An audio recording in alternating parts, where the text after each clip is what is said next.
7월 15일 넷플릭스 공식 순위 사이트 투둠에 이상한 숫자 하나가 떴어요. 전 세계 비영어 TV쇼 부문 1위. 그런데 그 자리를 차지한 작품이 넷플릭스가 만든 게 아니었어요. SBS가 만든 금토 드라마였어요. 방송국에서 먼저 틀고 나서 나중에 넷플릭스에 얹힌 작품이 넷플릭스 자체 제작물들을 다 제치고 세계 정상에 올라간 거예요. 이게 왜 이상한 일이냐면요. 넷플릭스는 원래 자기네가 처음부터 끝까지 기획하고 돈 대고 만든 오리지널 시리즈들이 순위표를 꽉 잡고 있는 구조예요. 전 세계 제작사들이 넷플릭스한테 잘 보이려고 오리지널 계약 따내려고 줄을 서는 이유도 그거예요.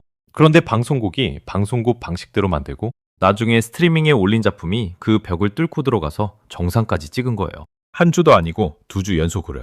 이 작품 이름이 김부장이에요. 평범한 아빠로 살던 전직 특수요원이 딸이 흔적도 없이 사라지자 오래전에 봉인해뒀던 실력을 다시 꺼내든다는 이야기예요. 주연은 소지섭이에요. 시작은 6월 26일 금요일이었어요. 첫 방송부터 심상치 않았어요. 1회 시청률이 9.5%로 시작했는데 2회 만에 15%를 넘겼어요. 이게 얼마나 빠른 속도냐면 2021년에 나왔던 펜트하우스 3 이후로 5년 만에 나온 기록이었어요. 방송 2회 만에 15%를 넘긴 드라마가 5년 동안 없었다는 뜻이에요. 거기서 끝이 아니었어요. 4회에서 21.6%를 찍으면서 2년 만에 20%를 돌파한 미니 시리즈가 됐어요. 2024년에 나왔던 눈물의 여왕 이후로 처음이었어요. 그리고 여기서 여러분이 꼭 기억해 두셔야 할 게 있어요. 이 채널에서 처음 다루는 소재라 놓치면 안 되는 디테일이 계속 나올 거거든요. 구독 눌러두시고 알림까지 켜두시면 다음 편들도 놓치지 않고 보실 수 있어요. 자, 다시 이야기로 돌아가 볼게요. 방송 4주차에 접어들면서 시청률은 계속 자체 최고 기록을 갈아치웠어요. 7월 11일에 나온 6회에서는 수도권 기준 23.2%, 전국 기준 22.3%를 찍었고 순간 최고 시청률은 26.4%까지 올라갔어요. 이 수치가 뭘 의미하냐면 SBS 금토 드라마 역대 순위에서 열혈사제, 모범택시2, 굿파트너, 원더우먼, 스토브리그 같은 이름만 들어도 알만한 초대박 흥행작들을 다 넘어서고 역대 2위까지 올라갔다는 거예요. 1위는 펜트하우스2 하나만 남아있는 상황이었어요. 그리고 7월 18일 8회에서는 전국 기준 23.1%를 기록하면서 3주 연속으로 자체 최고 기록을 다시 썼어요. 방송을 거듭할수록 기록을 스스로 깨는 드라마가 흔하지는 않거든요. 보통은 초반에 반짝하고 중간부터 힘이 빠지는 경우가 훨씬 많아요. 그런데 이 작품은 갈수록 더 세졌어요. 이제 국내 이야기는 여기까지 하고요. 진짜 놀라운 이야기는 국경을 넘으면서부터 시작돼요. 넷플릭스에 김부장이 올라간 게 6월 26일 방송 시작하고 나서였는데요. 처음엔 그냥 그런가 보다 했어요. 그런데 공개 4월 만에 비영어 쇼 부문 3위로 직행하더니 공개 2주차에 아예 정상을 차지해버렸어요. 7월 8일에 발표된 투둥 집계에 따르면 지난달 29일부터 7월 5일까지 시청수 1,050만을 기록하면서 비영어 TV쇼 부문 세계 1위에 올랐어요. 여기서 시청수라는 게 뭐냐면 전체 시청 시간을 작품 러닝타임으로 나눈 값이에요. 그러니까 단순히 클릭수가 아니라 실제로 얼마나 많은 사람이 얼마나 오래 봤는지를 보여주는 지표예요. 국가별로 보면 한국, 싱가포르, 태국, 대만, 볼리비아, 페루 등 11개국에서 1위를 차지했고 프랑스, 이탈리아, 브라질, 멕시코까지 대륙을 가리지 않고 79개국에서 톱10에 이름을 올렸어요. 여기서 끝난 게 아니었어요. 일주일 뒤인 7월 15일 발표에서는 더 놀라운 숫자가 나왔어요. 7월 6일부터 12일까지 집계 기준으로 시청수 910만을 기록하면서 또다시 비영어 쇼 부문 1위를 차지한 거예요. 2주 연속 정상이었어요. 1위를 차지한 나라 숫자도 늘었어요. 한국, 홍콩, 말레이시아, 필리핀, 카타르, 태국, 싱가포르, 볼리비아, 페루까지 22개국에서 1위를 기록했고 톱10에 이름을 올린 나라는 72개국으로 늘었어요. 방송 4주차에 접어드는 작품이 시들해지기는커녕 오히려 더 넓은 나라에서 정상을 차지하는 건 흔한 그림이 아니에요. 보통 넷플릭스 순위는 공개 첫째, 둘째 주에 반짝 올랐다가 셋째, 넷째 주쯤 되면 서서히 밀려나거든요. 그런데 김부장은 거꾸로 갔어요. 시간이 갈수록 순위표에서 차지하는 영토가 넓어졌어요. 그리고 이 지점에서 정말 중요한 사실 하나를 짚고 넘어가야 해요. 넷플릭스 비영어 쇼 톱10에 오른 10작품 중에 김부장 말고도 한국 콘텐츠가 3편이나 더 있었다는 거예요. 드라마 참교육이 김부장 바로 다음 2위를 차지했고 연애 리얼리티 예능 모태솔로지만 연애는 하고 싶어 시즌2가 8위, 드라마 아파트가 10위에 올랐어요. 톱10 10자리 중에 4자리를 한국 작품이 채운 거예요. 액션, 사회극, 연애, 예능 이렇게 장르도 다 달랐어요. 전 세계 콘텐츠 시장에서 이런 식으로 한 나라, 작품이 서로 다른 장르로 동시에 톱10을 점령하는 경우는 정말 드물어요. 보통은 한 나라에서 잘 만든 작품 한두 개가 반짝 뜨고 마는 경우가 대부분이거든요. 그런데 지금 한국은 액션물도 만들고 사회극도 만들고 연애 예능도 만드는데 그 넷다 세계 시청자들이 동시에 골라보고 있다는 거예요. 이게 단순히 운 좋은 작품 하나가 터진 게 아니라 한국 콘텐츠 산업 전체의 기초 체력이 그만큼 두터워졌다는 신호로 읽힐 수밖에 없는 이유예요. 자, 여기까지가 지금까지 벌어진 일들의 큰 그림이었어요. 이어서 김 부장이 왜 이렇게까지 전 세계 시청자를 사로잡을 수 있었는지, 작품 안에 담긴 이야기 구조와 배우들 이야기, 그리고 이 흐름이 앞으로 한국 콘텐츠 산업에 어떤 의미를 가지는지까지 자세히 풀어드릴게요. 김 부장이 세계 순위표에서 왜 이렇게 특별한 사건인지 이해하려면 넷플릭스라는 회사가 원래 어떻게 돌아가는지부터 알아야 해요. 넷플릭스는 요리사가 아니라 요리사를 고용하는 레스토랑 사장에 가까워요. 전 세계 곳곳에서 잘 만들 것 같은 이야기를 찾아내면 처음부터 끝까지 제작비를 대고 기획 단계부터 참여해서 오리지널이라는 이름을 붙여요. 그렇게 만든 오리지널 작품들이 넷플릭스 순위표를 채우는 게 원래 그림이에요. 전 세계 방송사와 제작사들이 넷플릭스한테 잘 보이려고 줄을 서는 이유도 여기 있어요. 오리지널 계약을 따내면 제작비 걱정 없이 만들 수 있고 처음부터 전 세계 배급망을 타니까요. 그런데 김 부장은 이 그림에서 완전히 벗어난 경우예요.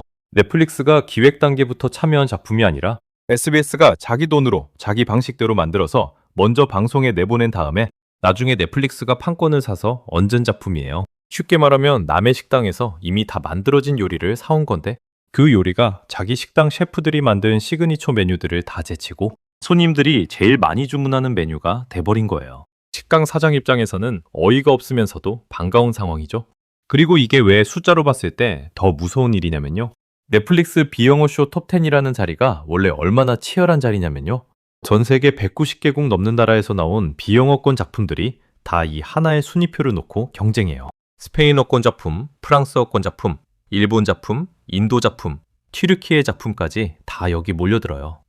그 중에서 10자리밖에 없는 톱10에 이름을 올리는 것도 어려운데 1위 자리를 2주 연속으로 지킨다는 건 완전히 다른 차원의 이야기예요.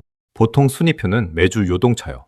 새로 공개되는 작품이 계속 쏟아지니까 지난주 1위가 이번 주에는 5위, 6위로 밀려나는 게 훨씬 자연스러운 그림이에요. 그런데 김 부장은 공개 2주차에 정상에 오른 다음에 3주차까지 그 자리를 지켰고 오히려 1위를 차지한 나라 숫자가 11개국에서 22개국으로 2배 늘었어요. 시청 국가가 줄어드는 게 아니라 늘어난다는 건 입소문이 계속 퍼지고 있다는 뜻이에요. 이제 조금 더 구체적으로 왜 김 부장이 이렇게까지 통했는지 짚어볼게요. 첫 번째는 이야기 구조예요. 원작은 웹툰이었어요. 등장인물이 훨씬 많고 복잡했던 원작을 드라마로 옮기면서 제작진은 인물들을 합치고 핵심만 남기는 방식을 택했어요. 벽가지를 쳐내고 아빠와 딸이라는 감정선 하나에 집중한 거예요. 평범한 가장으로 살아가던 전직 특수요원이 실종된 딸을 되찾기 위해 오래전에 봉인해둔 실력을 다시 꺼내든다는 이야기는 사실 어느 나라 시청자한테나 통하는 감정이에요. 부모가 자식을 지키려는 마음에는 언어도 국경도 필요 없거든요. 여기에 빠른 전개와 화끈한 액션이 더해지면서 한국 시청자한테는 물론이고 언어가 다른 해외 시청자한테도 대사를 다 이해하지 못해도 감정과 긴장감이 그대로 전달되는 작품이 됐어요. 두 번째는 배우들 힘이에요. 주연을 맡은 소지섭은 넷플릭스 시리즈 광장 이후 1년 만에 복귀하는 작품이었고 SBS 드라마로는 주군의 태양 이후 13년 만이었어요. 오랜만에 복귀작에서 곧바로 커리어급 흥행을 터뜨린 셈이에요. 시청률뿐 아니라 화제성 지표에서도 소지섭은 출연자 화제성 부문에서 2주 연속 1위를 차지했어요. 딸 역할을 맡은 서수민과 박진철 역의 윤경호도 화제성 상위권에 이름을 올렸고요. 작품 하나만 잘 된 게 아니라 배우들 화제성까지 통째로 끌어올린 거예요. 세 번째는 방송과 스트리밍을 동시에 잡은 구조 자체예요. 김 부장은 SBS에서 금요일, 토요일 밤에 방송되고 같은 회차가 시차를 두고 넷플릭스에도 올라가는 방식이에요. 이 방식의 장점은 국내에서는 본방송 시청률로 화제성을 만들고 해외에서는 넷플릭스라는 이미 깔려있는 배급망을 그대로 타고 나갈 수 있다는 거예요.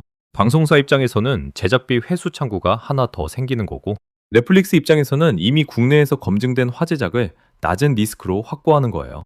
그런데 이 구조가 원래는 그렇게 극적인 성과를 내는 조합이 아니었어요. 방송사 드라마가 넷플릭스에 얹혀서 어느 정도 순위권에 드는 경우는 종종 있었지만 비영어쇼 전체 1위까지 올라가고 그것도 2주 연속으로 지킨 사례는 흔치 않았거든요. 그래서 업계에서는 이걸 방송사 콘텐츠와 스트리밍, 내근망이 만나서 낼 수 있는 시너지에 새로운 사례로 보고 있어요. 이제 숫자 하나만 더 짚고 넘어갈게요. 같은 기간 넷플릭스 비영어쇼 톱10에 오른 한국 작품이 김부장 하나가 아니라 4편이었다는 사실이요. 삼교육이라는 드라마는 학교와 사교육을 둘러싼 사회극이었고, 모태솔로지만 연애는 하고 싶어 시즌2는 연애 리얼리티 예능이었고, 아파트는 또 다른 결이 드라마였어요. 액션, 사회극, 예능 이렇게 완전히 다른 장르가 같은 주에 같은 순위표 위쪽을 동시에 채운 거예요. 이걸 다른 나라 콘텐츠 산업이랑 비교해보면 차이가 더 확실하게 보여요. 보통은 한 나라에서 잘 만든 작품 한두 개가 반짝 순위권에 오르고 그 다음 화제작이 나올 때까지는 조용한 경우가 많아요.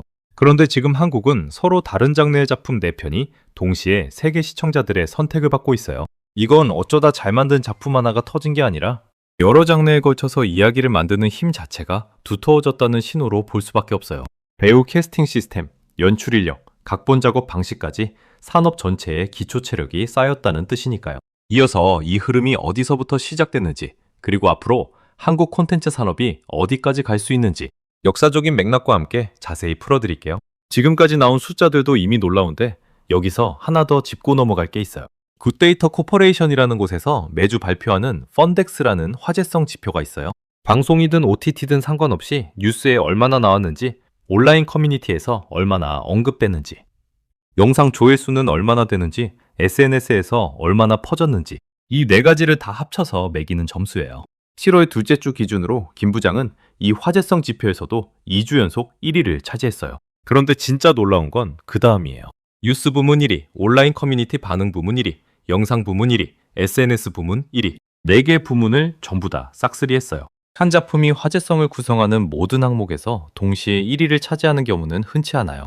보통은 뉴스에서는 강한데 SNS에서는 약하거나 온라인 반응은 뜨거운데 영상 조회수는 상대적으로 낮거나 이런 식으로 항목마다 강약이 갈리거든요. 그런데 김 부장은 4항목 전부에서 압도적이었어요. 배우 쪽 화제성도 마찬가지였어요. 소지섭은 출연자 화제성 부문에서 2주 연속 1위를 차지했고, 딸 역할을 맡은 서수민이 2위 박진철 역의 윤경호가 5위 최대훈이 6위를 기록했어요. 주연부터 조연급 배우들까지 화제성 상위권을 통째로 채운 거예요. 여기에 하나 더 얹어드리면요. 한국기업평판연구소라는 곳에서 발표하는 2026년 7월 드라마 배우 브랜드 평판조사에서도 소지섭이 1위에 올랐어요. 이건 시청률이나 화제성 지표라는 또 다른 기준이에요. 배우 개인이 대중들한테 얼마나 긍정적인 브랜드 이미지로 인식되고 있는지를 보는 지표거든요. 시청률, 화제성, 배우 브랜드 평판, 그리고 넷플릭스 글로벌 순위까지. 김 부장이라는 작품 하나가 공매회를 통틀어서 측정할 수 있는 거의 모든 지표에서 동시에 1위를 차지한 셈이에요. 이제 이 흐름이 얼마나 이례적인지 조금 다른 각도에서 짚어볼게요. 넷플릭스 비영어쇼 톱10이라는 자리에는 원래 스페인어권 작품들이 강세예요. 스페인, 멕시코, 아르헨티나, 콜롬비아까지 스페인어를 쓰는 나라가 워낙 많다 보니 기본 시청자 규모 자체가 크거든요.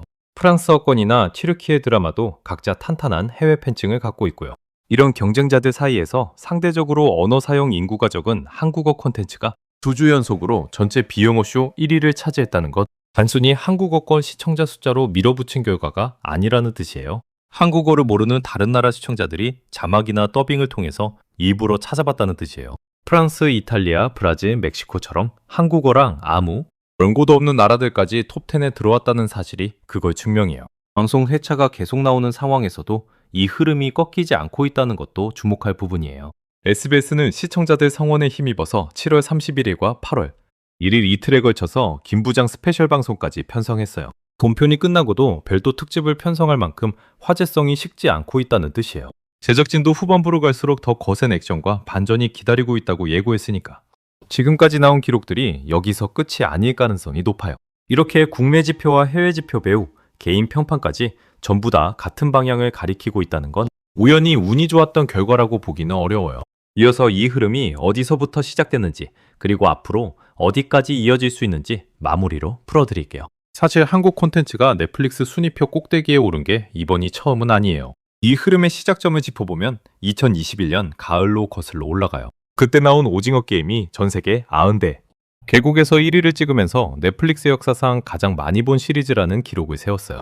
그때만 해도 사람들은 이걸 특별한 예외로 봤어요. 우연히 잘 만든 작품 하나가 세계적으로 타진 거라고요. 그런데 그 뒤로 지금까지 몇 년째 한국 작품이 넷플릭스 톱10에 오르는 일이 끊이지 않고 있어요.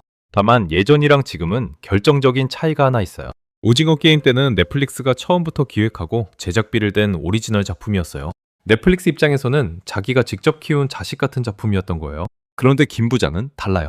넷플릭스가 기획 단계에 아예 없었던 작품이에요. SBS가 자기 예산, 자기 판단으로 만들어서 먼저 안방극장에 내보낸 다음에 나중에 넷플릭스가 판권을 사온 거예요. 이 차이가 왜 중요하냐면요. 오리지널 작품이 흥행하는 건 넷플릭스라는 커다란 자본과 기획력이 뒤에서 받쳐준 결과로도 설명할 수 있어요. 그런데 방송사가 자체적으로 만든 작품이 그 자본 없이도 넷플릭스 자체 제작물들을 제치고 세계 정상에 올랐다는 건 이야기를 만드는 힘 자체가 한국 안에 이미 넓게 퍼져 있다는 증거예요. 비유하자면 이런 거예요. 미슐랭이 투자한 주방에서 미슐랭이 인정한 셰프가 만든 요리가 아니라 동네 백반집 주인이 자기 방식대로 만든 요리가 그 미슐랭 레스토랑들을 제치고 손님줄을 가장 길게 세운 거예요. 이건 그 백반집 하나가 특별했다는 뜻이 아니라 동네 부엌 실력 자체가 세계 어디 내놔도 통할 만큼 올라왔다는 뜻이에요. 그리고 이 흐름은 김 부장 하나로 끝나지 않아요.